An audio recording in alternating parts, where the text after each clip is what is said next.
सम्मानित मुख्य मालिकों, मैं बौद्ध भिक्षु सुमित रतन आज एक और राजवंश की गौरव गाथा आपको बताने आया हूं और उस राजवंश का नाम है पासी राजवंश।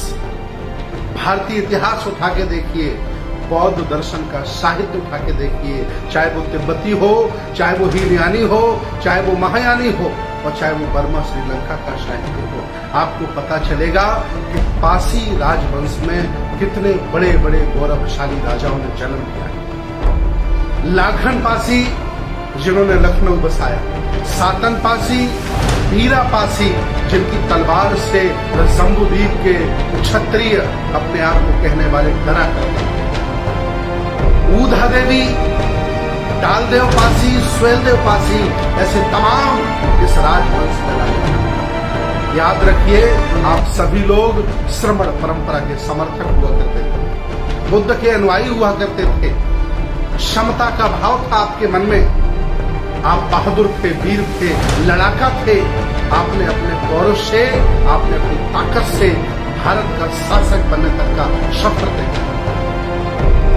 पूरे भारत के राजाओं का इतिहास उठा के हम देखते हैं तो 67 राजा किसी भी राजवंश में नहीं हुए, चाहे वो छोटे हो, चाहे वो बड़े हो, चाहे जमींदार ही क्यों न हो, लेकिन इस पासी राजवंश में 67 राजाओं का जिक्र भारतीय इतिहास में मिलता है। जब आप श्रमण परंपरा को मानने वाले थे, इकट्ठे थे, जागरूक थे, आपका अपना पौरुष आपको पता था, आपका अपना सामर्थ्य आपको पता था, तो ये भारत आपके अधीन था।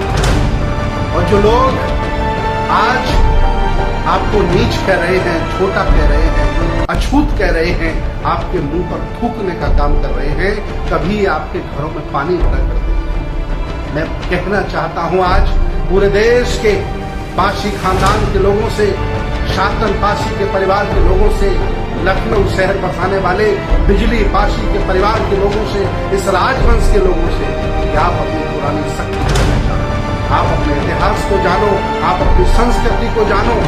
आपने इस देश को नेतृत्व दिया है, आप कोई छोटे असहाय लोग नहीं हो।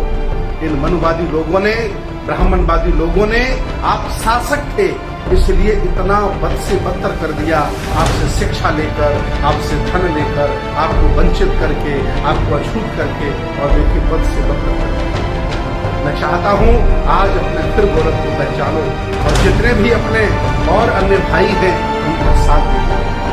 मैं अपील करता हूं आप लोगों से एक बौद्ध भिक्षु के तौर पर कि जब आपने देश तब संभाला था, आज भी आप देश संभाल सकते हैं। आज कभी आपने देश संभाला था, इस देश के राजे महाराजे हुआ करते थे, शहर बसाते थे आप, सेनाओं का नेतृत्व करते थे आप। ऐसी कोई सेना नहीं थी जिसमें वीर पासी नहीं होता था, क्योंकि आपके बिना कोई युद्ध जीता नहीं जाता था।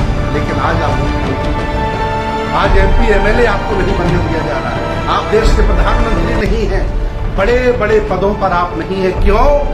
क्योंकि इन्होंने मानसिक गुलाम बना करके धार्मिक, सामाजिक, राजनीतिक, आर्थिक आपके पूरे राजवंश को छिन्न देता है। अपनी स्थिति को जानिए, अपनी स्थिति को पहचानिए, अपनी गौरव गाथा को जानिए।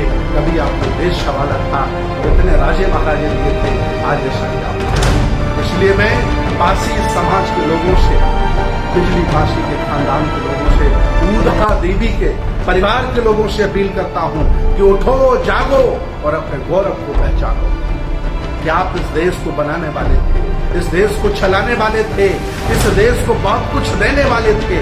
और आज किन लोगों ने, जातिवादी लोगों ने आपको बद से बदला। आज आपके घरों में दरिंदे आकर के रेप कर जाते हैं, आपका घर उजाड़ देते हैं, आपकी फसल उजाड़ देते हैं, आपके मुंह पर थूक देते हैं। ऐसा क्यों हुआ? इसलिए आज भी अपनी गौरव गाथा को जानिए, बुद्ध की उस संस्कृति को पहचानिए जिसने आपको बल दिया था, जिसमें कोई ऊंच नीच नहीं है, छोटा बड़ा नहीं है। तभी आप शासक बन पाएंगे। और जो लोग कभी आपकी मजदूरी किया करते थे, आपकी कृपा पर जीते थे, आज वो यहाँ देश के शासक बन गए। इसलिए मैं आपसे अपील करता हूँ बौद्ध भिक्षु के तौर पर, एक श्रमण के तौर पर, तो मैं आपको प्रधानमंत्री के रूप में, मुख्यमंत्री के रूप में, इस देश के शासक के रूप में और एक ऐसा न्यायी राजा जो ब्राह्मणों को भी न्याय दे, उनको भी न्याय दे जो आज आपके मुंह पर थूकने का काम कर रहे हैं। मैं ऐसी स्थिति में आपको देखना चाहता हूँ और इस स्थिति में आप जा सकते हैं क्योंकि आप शासक जाति के लोग हैं। इतिहास में भारशिवपासी लिखा है, आप शासक वंश के लोग हैं, आप ऐसा कर सकते हैं। इसलिए मैं बौद्ध भिक्षु आपसे अपील करता हूँ कि श्रमण परंपरा को जानिए, बुद्ध के कल्चर को जानिए, क्षमता मूलक समाज की स्थापना करने के लिए त्याग करिए और निकल करके आइए। ये देश, ये दुनिया इंतजार आपका करती है। बहुत बहुत साधुवाद, बहुत बहुत धन्यवाद। सबकी जय।